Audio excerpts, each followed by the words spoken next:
O que não mexe, atrofia. O cérebro é a mesma coisa. Nós temos que exercitar a nossa mente. Nós temos que nos questionar. E não é só para encontrar respostas, é para encontrar questões adequadas. Mas a minha resposta nem sempre serve para aquele que fez a pergunta, porque cada um de nós tem que encontrar essa resposta. Mas o primeiro passo é fazer a pergunta certa.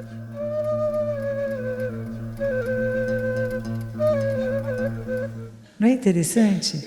A capacidade de comunicação que existe através do desenvolvimento da tecnologia. A tecnologia é uma bênção, gente. Se nós usarmos para benesses, para transmitir coisas que nos beneficiam. Eu tenho recebido muito retorno em todos os lugares que eu vou. E as pessoas dizem, eu conheço você tanto. Eu ouço você no café da manhã com meu marido, com minha filha. Oba! Eu durmo com você, monja.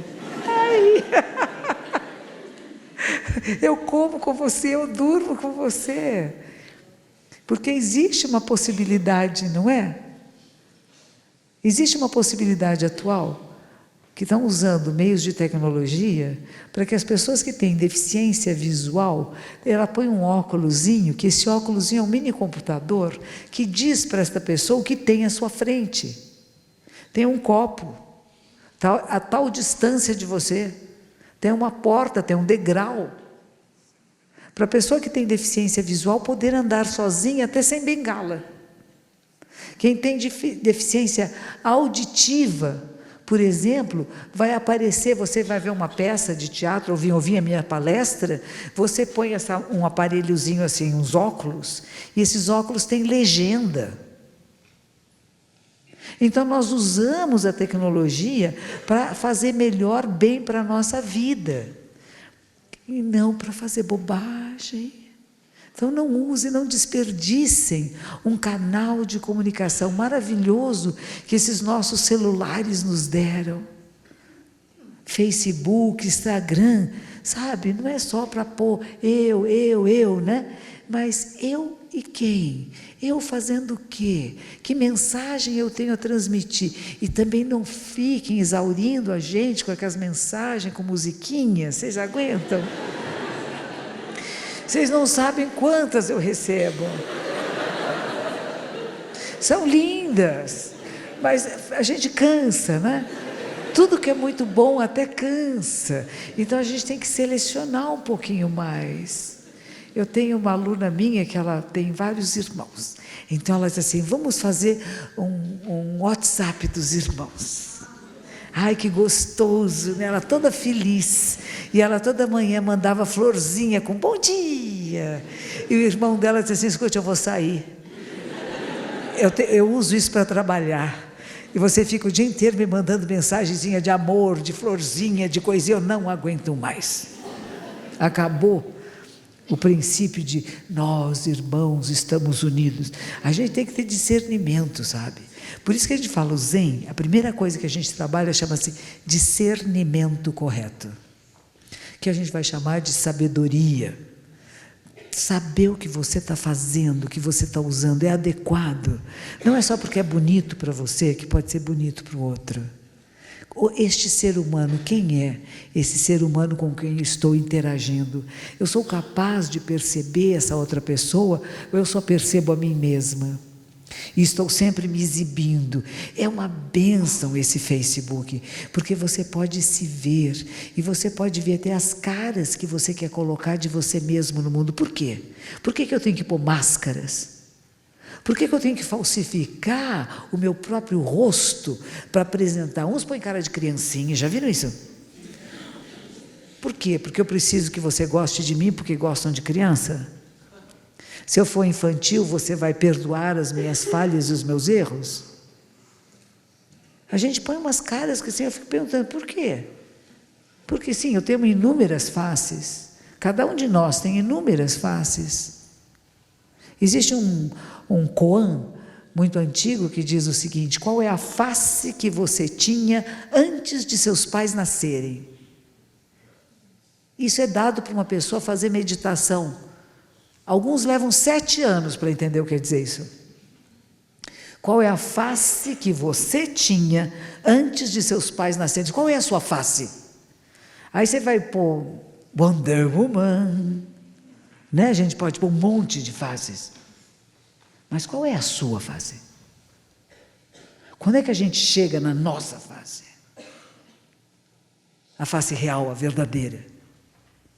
Com todas essas possibilidades, não?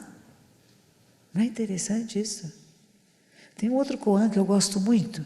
Koan são histórias que são dadas para as pessoas meditarem, para sair dessa consciência fragmentada e ter um pequeno vislumbre do todo que é você e que é tudo que existe.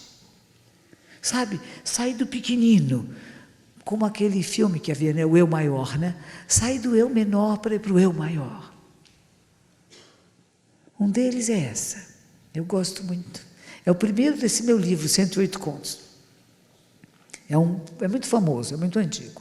Um monge que é um praticante, que está se questionando sobre o sentido da... Vocês já se perguntaram qual o sentido da vida? Quem já perguntou? Qual o sentido da vida? E da morte, já perguntaram? Não é? Exatamente isso. Esse monge... O monge é uma pessoa que essa questão é tão ardente, tão premente, que vai parar de fazer todo o resto que fazia para ver se resolve esse caso. Então sai de casa, larga a família, larga filho, irmão, primo, larga emprego, larga preocupações de salário, larga as contas, larga cartão de crédito, deixa o carro, larga a chave, é legal.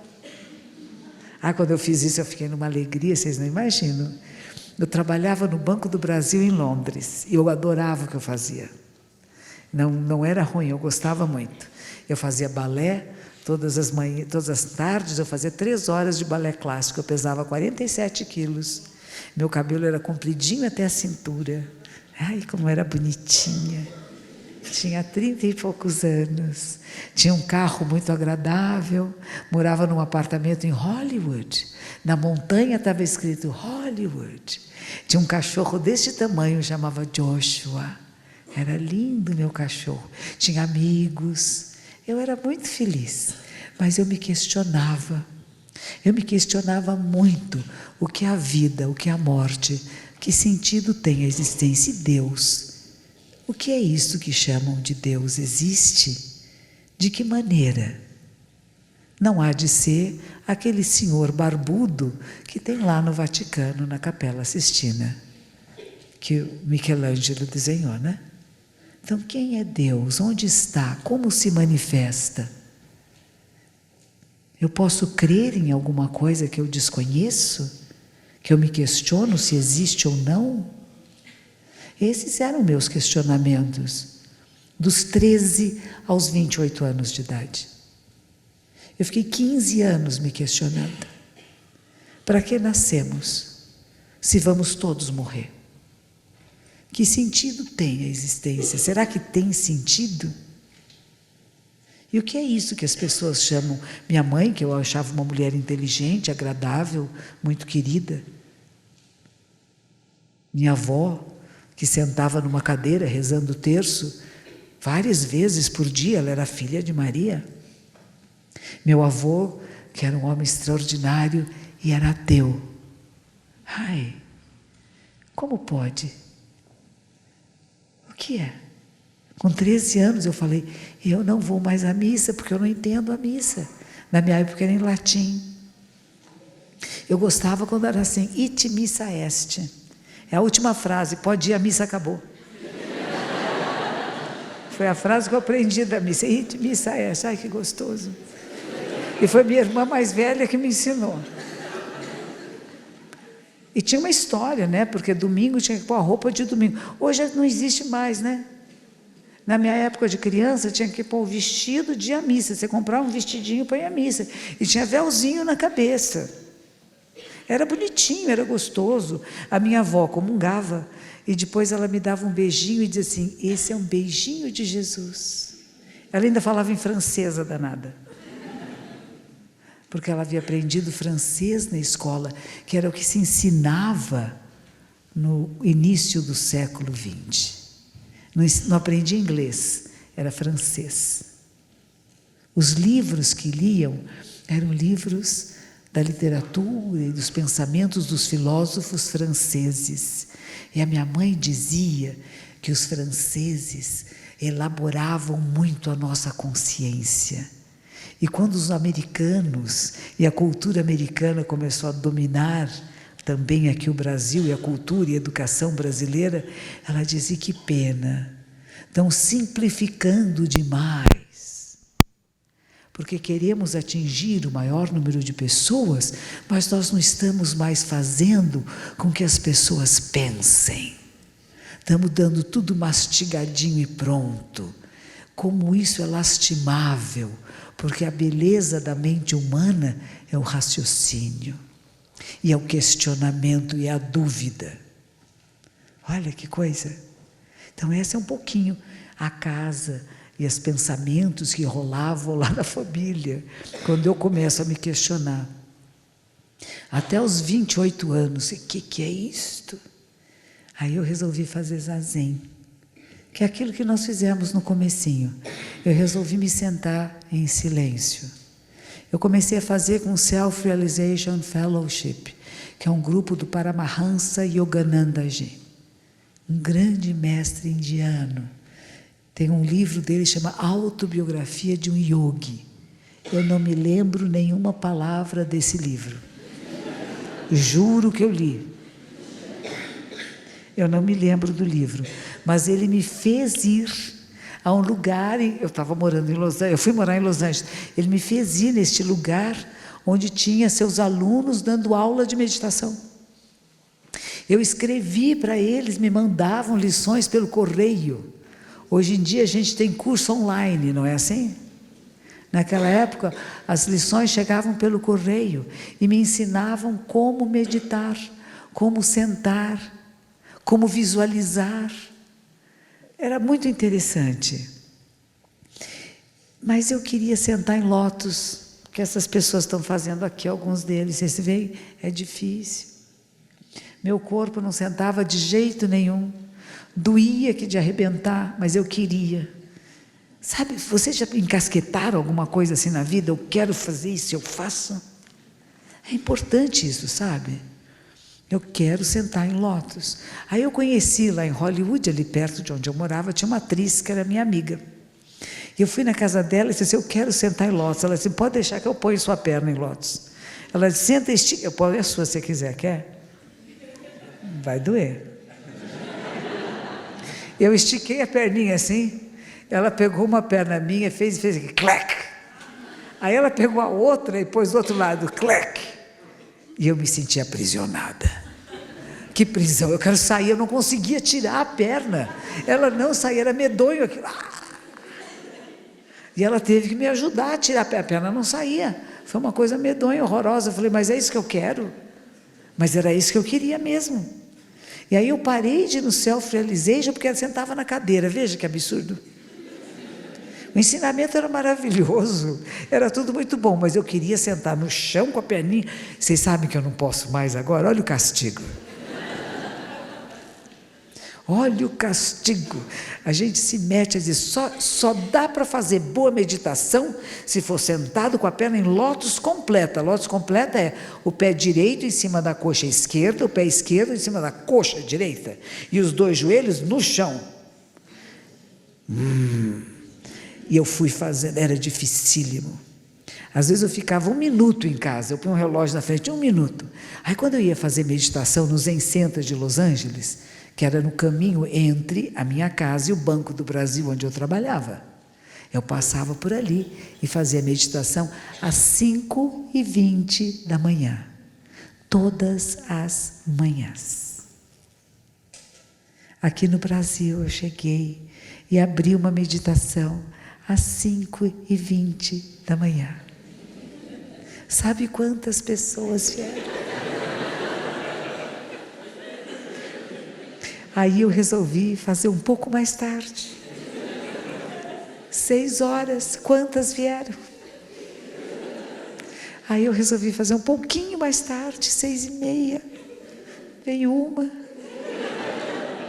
Aí um amigo meu, que é o pai do Lama Michel, que agora é um Lama também, Daniel Kalmanovitz, ele disse assim: olha, em São Paulo, antes das 7 da manhã, ninguém faz nada. Aí eu passei para 7, melhorou. Mas mesmo assim, muito difícil. Aí eu resolvi abrir às 8 da noite. Primeiro era às 7 da noite, quase ninguém. Aí eu passei para as 8 da noite, começou a encher de gente. Cada cidade, cada povo tem os seus hábitos. Americanos, fala para chegar às 5h20 da manhã, 5h10, eles estão todos lá. A sala ficava lotada, mal tinha lugar para sentar. Às 5 da manhã, gente, que povo maluco, né? E eles diziam assim: não é para olhar para as outras pessoas. Ninguém olhava. Eu chegava nessa sala, ninguém olhava para mim. Era bom até. A gente fica olhando: quem é você, que você está fazendo aqui? Ninguém me olhava. Eu entrava naquela sala assim, um fantasminha, né? Sentava, ficava quieta e ia embora. Eu olhava para os outros e dizia: não olhe. Ai. Não olhe para o lado. Ai. Levava um susto assim. E aí tinha uma outra coisa, tinha um homem ou uma mulher que passava com um pedaço de pau.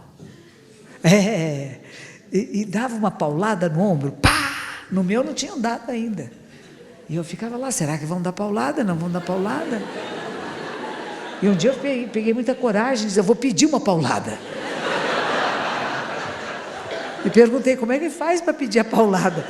Tem que pôr a mãozinha assim. Aí eu fiquei lá: ponho ou não ponho a mão? Ponho. Vocês não sabem o que foi um período inteiro, 35 minutos pensando se eu punha a mãozinha ou não punha a mãozinha. Nesse dia eu não pus, porque foi muito complicado decidir. Não é difícil decidir. Vocês têm problema de decisão? Eu tenho muita. Põe a mãozinha. Aí finalmente eu me tomei de coragem, depois de umas 3 tentativas, e pus a mãozinha. Aí a pessoa veio e fez assim com a minha cabeça, e pá! Ah. Não dói tanto. É mais o barulho. Que interessante. Que coisa medieval, antiga. Isso faz parte. Sabe por que batem nas pessoas? Porque às vezes a gente pensa que está meditando, a gente senta para meditação, bonito, né? A gente faz a pose, né? A pose é fácil de fazer. Aqui, pá. Buda, sou eu e Buda aqui. Já estou vendo tudo. Nossa, está aparecendo as coisas mais maravilhosas na minha frente. Tenho poderes, acessei a níveis superiores de consciência. Aí a pessoa que está passando ali está vendo que o seu olho está assim, ó. Olha para a direita, olha para a esquerda, está viajando, né? Aí vai lá e pá! Quer dizer, volta para o agora, é aqui, ó, pá! É o seu corpo, é a sua presença. Não deixa a sua mente fugir de você. O seu corpo é precioso, ele é sábio. Você não senta em meditação para ficar viajando. A gente pode viajar e ir para outros países. Quando eu estava no Japão, depois eu fui para o Japão. E eu tenho uma filha, eu ficava com muita saudade da minha filha. Então, às vezes, eu me sentava, em vez de fazer zazen, zazen é outra coisa. Eu ficava lá sentada assim, pensando: eu estou chegando na casa da minha mãe. Olha a minha filha lá, estou subindo a escada. E um dia minha mãe disse assim: minha filha, pare de vir aqui desse jeito, que a sua filha está assustada. As portas estão mexendo, as malas em cima do armário ficam balançando, e ela fica com medo. E eu achei que eu estava fazendo uma coisa tão linda. A energia nossa não é fantasma, sabe? A sua intenção às vezes é tão forte que você mexe objetos à distância. E as pessoas que estão lá ficam muito assustadinhas. A intenção nossa é boa, né? Por exemplo, alguém de vocês aqui tem a sua familiar lá em Natal. Quero visitar a mamãe em Natal. Ele, por exemplo, né? Aí ele senta aqui e fica pensando: estou chegando na casa da minha mãe em Natal. Olha minha mãe lá sentada, vendo televisão no sofá. Aí começa a mexer. E a mãe fala: oba, entrou um vento aqui, o que foi isso? As mães geralmente sabem, como a minha mãe sabia. Disse: só pode ser você, né, minha filha? Para com isso. E foi interessante, porque eu parei as minhas viagens imaginárias. Quando a gente tem saudade, às vezes a gente quer uma coisa, isso é até perigoso, porque você fica imaginando que você está lá e que está acontecendo, e você não cria causas e condições para, na realidade, chegar lá e fazer acontecer. E há muitas pessoas que ficam vivendo só na sua fantasia, só no seu sonho mental. Então, para que bate esse Kiyosako? Para você sair desse sonho mental. Venha para cá, a realidade está aqui. Se você está com saudade da sua filha, telefona, vai lá visitar. Mas não fica imaginando que está lá visitando. Percebe? Então, uma coisa muito importante do Zen é que ele é muito pé no chão. É muito a realidade assim como ela é. E nós não vamos pintar em cima dela, nós não vamos fantasiar e não vamos querer que seja melhor do que é. E a vida nem sempre é como nós queremos. Isso é o primeiro ensinamento de Buda, que vai se chamar de 4 nobres verdades. Uma delas vai falar de dukkha. Dukkha que significa insatisfação. As coisas não são como eu gostaria que fosse, como eu imaginei que fosse, como eu queria que fosse. Elas são um pouco diferentes. Isso pode nos dar uma certa tristeza. Aí ele vai dizer que a segunda nobre verdade é que tudo existe e tem uma causa. Estou perto de quem eu não gosto, por exemplo. Estou longe de quem eu gosto, que é a história que eu estou falando, estava longe da minha filha, né? É uma insatisfação. Não estou fazendo o que eu gostaria de fazer. São causas. Ele vai dizer, nascimento, velhice, doença e morte podem ser causas de insatisfação. A velhice é legal. Dói aqui, dói acolá. A perna já não cruza mais. Né? Vai mudando. Mas se eu me adapto a isto, não é dizer, não, nunca mais vou fazer. Tenho professores de yoga com mais de 90 anos que fazem todas as posturas. É cada um de nós. Quais são as nossas escolhas, as prioridades. É interessante ver qual é a prioridade. O que eu priorizo na minha vida, né? Parece que atualmente é comer. Estou gordinha. Estou mais gordinha do que eu era antes, né? Então, estou priorizando comer. Agora, eu preciso... A minha professora de yoga, ela é tão bonitinha, ela diz assim, yoga é disciplina. Em tudo. Inclusive no comer. O que é adequado e nas horas certas. Aí, quando eu estou saindo da aula, ela diz assim, à noite, quando tiver fome, coma uma fruta. Não coma chocolate. Como é que ela sabe? Basta ver a gordurinha na barriga, não é? E aí eu me comprometo que não vou comer chocolate à noite, o que eu faço por alguns dias.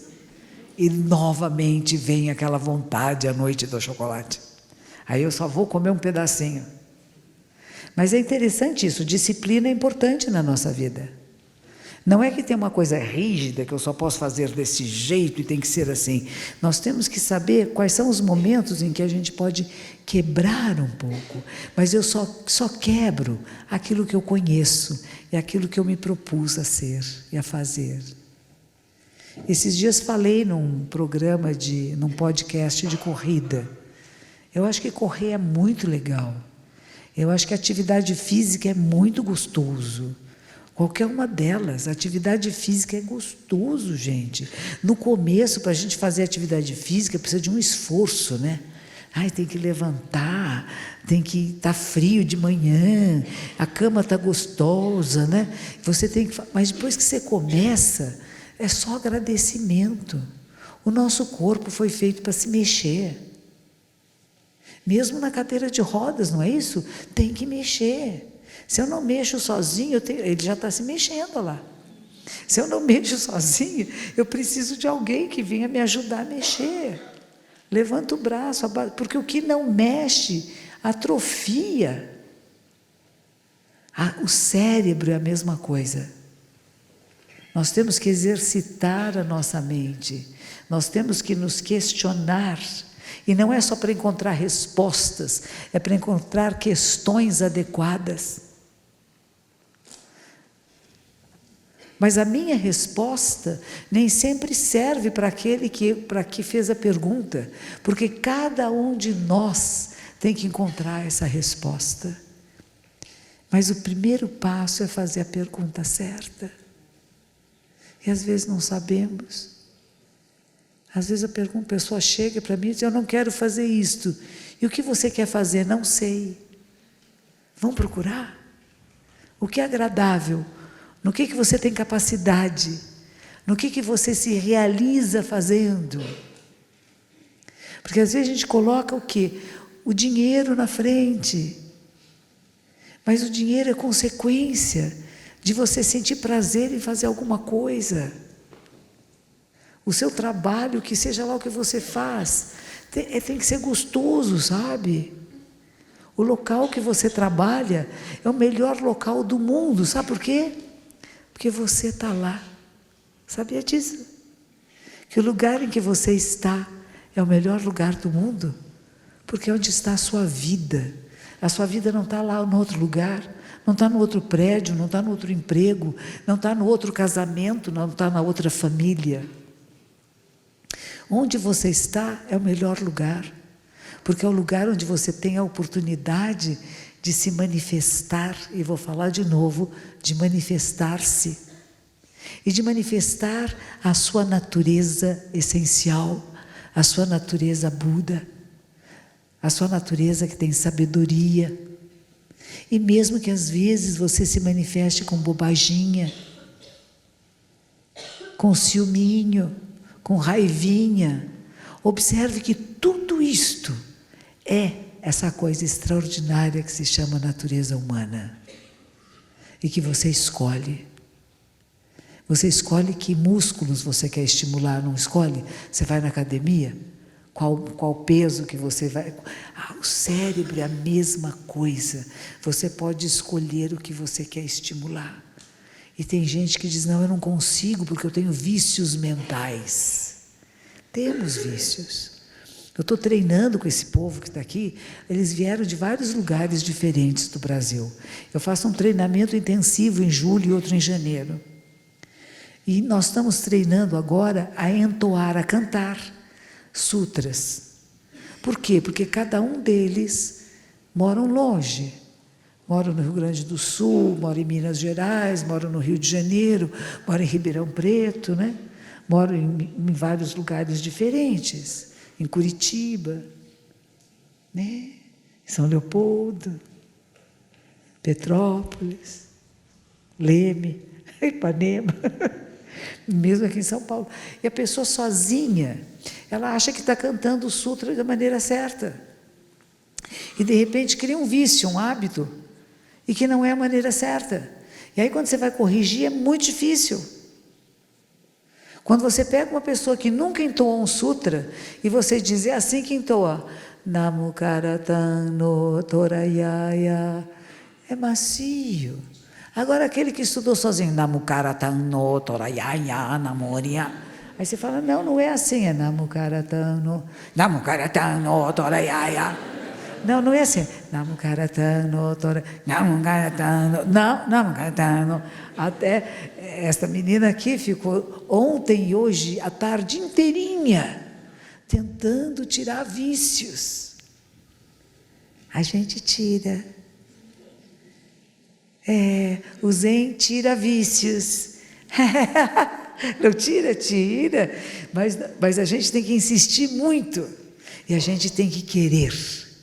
E a gente tem que se entregar. Para tudo na vida. Para que haja mudanças. E as mudanças que nós queremos, que vão, não porque eu quero, porque eu percebi que vai ser melhor para o maior grupo de pessoas, para que isso aconteça, eu preciso me entregar. Eu preciso aceitar a crítica e o comentário do outro, porque eu confio neste outro, e este ser o que está me dizendo vai me beneficiar. E eu vou ter que brigar com coisas internas em mim, mas eu sei que eu consigo. E que vai às vezes levar tempo, porque eu criei hábitos de pensamento, de atitude, de sentimentos, mas tudo está mudando o tempo todo. E você tem esses 5% que você pode dirigir essa energia para onde você quiser. E eu espero que nós todos possamos dirigir a nossa energia vital para o bem de todos os seres. Porque se nós fizermos para o bem de todos, nós estamos fazendo para o nosso próprio bem. Tudo que se opõe a isto, que é eu primeiro, sempre vai dar em sofrimento e tristeza. Mas o que fazemos sempre pensando no nós, nos vai trazer muita alegria e bem-estar.